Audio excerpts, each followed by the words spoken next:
कटक चाउलियागंज थाना रे नाउगां ब्लॉक कनिष्ठ महिला जंत्री हंगामा सामाजिक गणमाध्यम वीडियो भाइराल।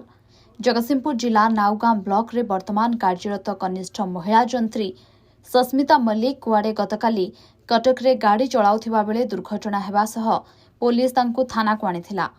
महिला जंत्री जनक चाउलियागंज थाना रे महिला पुलिस सहित हंगामा करबा फलरे सेठारे थिबा पुलिस कर्मचारी माने तांकर अल्कोहल टेस्ट करबा को चेष्टा करथिले, किंतु महिला जंत्री जनक थाना परिसर रे महिला पुलिस को सहयोग न करी आउ ओलटा हंगामा करिथिबा एक वीडियो मोबाइल को मोबाइल भाइराल हेबारे लागिछि।